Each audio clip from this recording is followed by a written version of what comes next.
Hi friends, welcome to Appam Info. எல்லோரும் எப்படி இருக்கீங்க? என்னோடய வீடியோலாம் பார்த்துட்ருக்கீங்களா? இப்போ இன்றைக்கி வீடியோக்கு போகிறதுக்கு முன்னாடி சப்ஸ்கிரைப் பண்ணாதவங்கெல்லாம் சப்ஸ்கிரைப் பண்ணுங்கள். பக்கத்தில் இருக்க பெல் பட்டனை ப்ரெஸ் பண்ணுங்கள், லைக் பண்ணுங்கள், உங்கள் ஃப்ரெண்ட்ஸுக்கெல்லாம் ஷேர் பண்ணுங்கள். இப்போ இன்றைக்கி ஒரு ஃபிஷ்ஷை வச்சு ஒரு சின்ன ஐட்டம் தான் பண்ண போகிறேன். சப்பாத்திக்கு, தோசை, இட்லிக்கெல்லாம் ரொம்ப நல்லாயிருக்கும். அது ஃபிஷ் மோலின்னு சொல்லுவாங்க. அது ரொம்ப சிம்பிள் தான், ஈஸி. நம்ம சதையாக இருக்கிற ஃபிஷ்ஷை எல்லாம் வாங்கினோம்னா, கொடுவா ஃபிஷ்ஷு, கெண்டை அந்த மாதிரிலாம் வாங்கினோம்னா நீங்கள் அந்த மாதிரி போன்லெஸ் பீசஸாக எடுத்துக்கிட்டு இந்த மாதிரி செஞ்சுங்க சப்பாத்திக்கு சாப்பிட்டோம்னா ரொம்ப டேஸ்ட்டாக இருக்கும். அதை தான் செய்ய போகிறேன். எப்படி செய்யலான்னு பார்க்கலாம் வாங்க.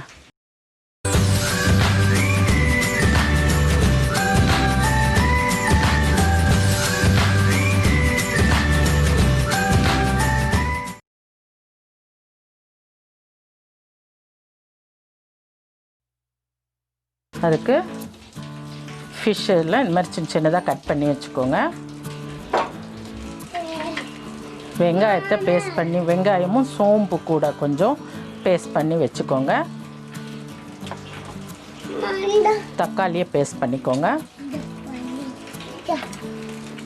இஞ்சி பூண்டு கொஞ்சம், ஒரு ஸ்பூனு. நான் சொல்லும்போது உங்களுக்கு குவான்டிட்டி சொல்லிகிட்ருக்கேன். சால்ட்டு, கொத்தமல்லி, மிளகாய், தனியா, மஞ்சத்தூள் போட்ட மிளகாத்தூள், தேவைக்கான எண்ணெய். முள் இல்லாமல் நல்ல சதை பகுதியாக எடுத்திருக்கேன் நான். அதே மாதிரி எடுத்துக்கோங்க. என்ன சின்ன சின்னதாக போடும்போது உங்களுக்கு முள் தட்டுப்பட்டால் சாப்பிட்ற இன்ட்ரெஸ்ட் போயிடும் இல்லைங்களா? குழம்புனா நம்ம அதை இது பண்ணி சாப்பிடுவோம். இந்த மோலி பண்ணும்போது அது கிரேவி கொஞ்சமாக திக்னஸாக தான் இருக்கும். அதனால் நம்ம சதையாக போட்டோம்னா அப்படியே எடுத்து சாப்பிட்றதுக்கு வசதியாக இருக்கும். அதனால சொல்கிறேன். நல்ல போன்லெஸ் மீன் இதெல்லாம் எடுத்துகிட்டு, முள்ளெல்லாம் எடுத்துகிட்டு சதை பகுதியை மட்டும் எடுத்துக்கோங்க. வீடியோக்குள்ளே போகலாம். எப்படி செய்யலான்னு பார்க்கலாம் வாங்க.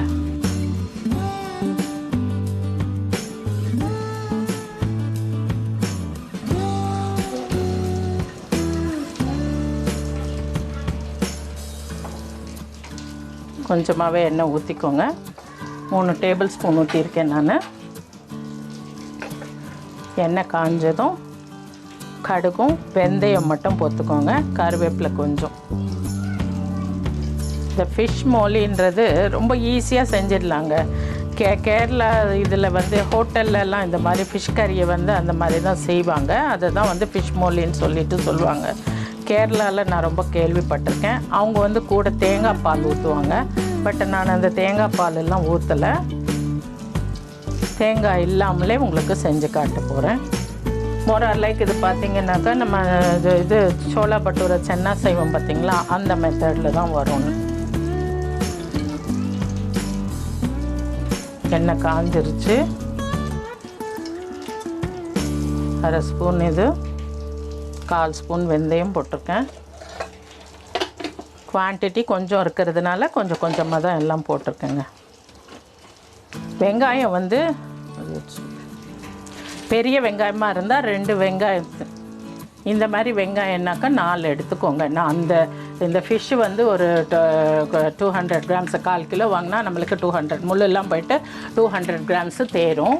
அந்த இதுக்கு தான் நான் சொல்கிறேன். இந்த மாதிரி சைஸ் இருந்ததுனாக்கா 4 எடுத்துக்கோங்க. பெரிய வெங்காயமாக இருந்தாக்கா 2 எடுத்துக்கோங்க. ஓகேங்களா? தக்காளி அதே மாதிரி 4.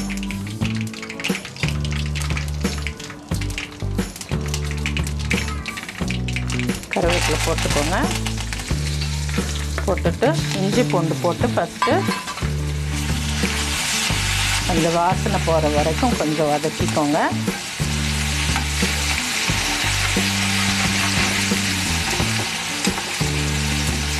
இஞ்சி பூண்டு வதக்கும்போது அடி பிடிக்க ஆரம்பிக்கும். அதனால் பிகினர்ஸ் எல்லாம் வேணும்னாக்கா மீடியம் ஃப்ளேமில் வச்சுட்டு வதக்கிடுங்க. அப்போ உங்களுக்கு அடி பிடிக்காமல் கிளறதுக்கு ஈஸியாக இருக்கும். பாருங்கள், நல்ல வாசனை வந்துருச்சு, கலரும் மாறிடுச்சு. இந்த ஸ்டேஜில் வெங்காயம் நம்ம அரைச்சி வச்சுருக்கோம் இல்லையா, வெங்காயம் அதை போட்டுக்கோங்க. இது நல்ல பச்சை வாடை போகிற வரைக்கும் வதக்கணும். அது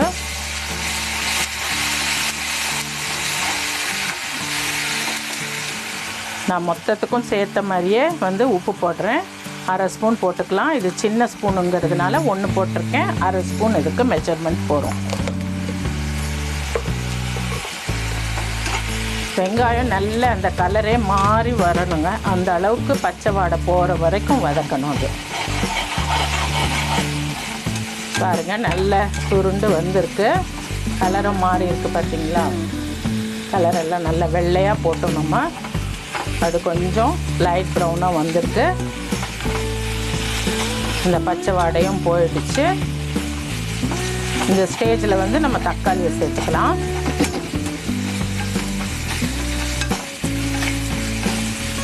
போகிறோம். இந்த ஸ்டேஜில் தக்காளியை போட்டுக்கோங்க.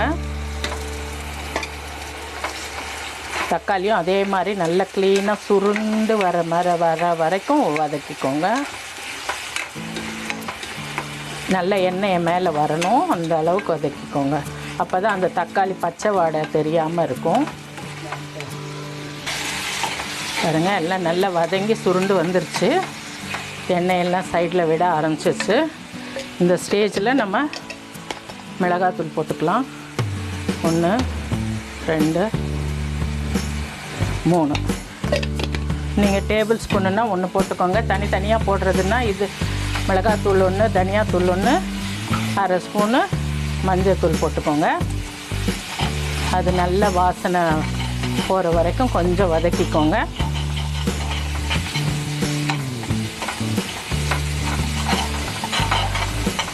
வதக்கிக்கிட்டு இந்த ஸ்டேஜில் தண்ணியே இல்லாமல் இந்த ஃபிஷ்ஷையும் எடுத்து அது கூட போட்டு சும்மா ஒரு கிண்டுனா போதும்.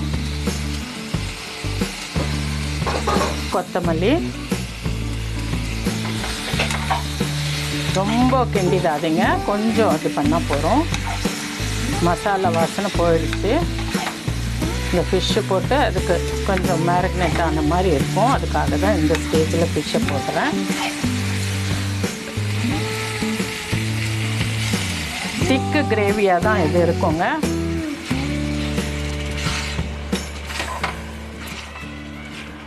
நான் வந்து கொஞ்சம் ரிச்னஸுக்காக ஒரு 10 முந்திரி பருப்பையும் போட்டு கலக்கி ஊற்றியிருக்கேன். இது ஆப்ஷன் தாங்க, உங்களுக்கு ஊற்றணுன்றது கிடையாது. முந்திரி ஊற்றிருக்கிறதுனால கொஞ்சம் நிறைய தண்ணி ஊற்றிக்கோங்க. அப்போ தான் வந்து அது கொதிச்சதுன்னா திக்னஸ் வந்துடும். அதுக்காக மீனும் போட்டாச்சு. அதனால் நிறைய நேரம் கொதிக்கணுன்றது தேவையில்லை. கொஞ்சம் கொதித்தாலே நம்ம ஸ்டவ் ஆஃப் பண்ணிடலாம். ஃபிஷ் மோலி ரெடி ஆயிடுச்சு. பார்த்தீங்களா, அவ்வளோ திக்னஸ் தான் அது. இன்னும் கொஞ்சம் திக்காகும் கொதிச்சதுனாக்கா. இந்த ஸ்டேஜில் உப்பு பார்த்துக்கோங்க, பத்தலைன்னா போட்டுக்கோங்க. பாருங்கள், எண்ணெயெல்லாம் சுண்டி வந்து மேலே வந்திருக்குது. இவ்வளோதாங்க ஃபிஷ் மோலி ரெடி ஆகிடுச்சு. உங்களுக்கு என்ன ஃபிஷ்ஷு போட்டிருக்கோம் இல்லையா, ரொம்ப வேக வேண்டியது. அதுவும் நம்ம சின்ன சின்ன பீசஸாக போட்டிருக்கோம். அதனால் ஒரு 5 நிமிஷம் கொதிச்சாலே போகிறோம். ஃபிஷ் மோலி ரெடி ஆயிடுச்சு. ஸ்டவ் ஆன் வச்சுக்கலாம்.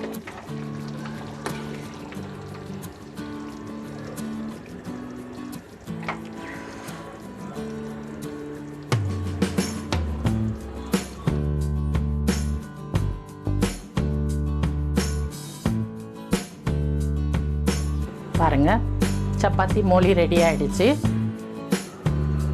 சாப்பிட்டு பாருங்கள், ரொம்ப நல்லாயிருக்கும். உங்களுக்கு தேங்காய் பால் ஊற்றி இதே ஃபிஷ் மோலியை இன்னொரு டிஃப்ரெண்ட் டைப்பில் இன்னொரு நாளைக்கு காட்டுறேன், இன்னொரு வீடியோவில். சப்பாத்தி பாருங்கள் எவ்வளோ சாஃப்டாக வந்திருக்கு.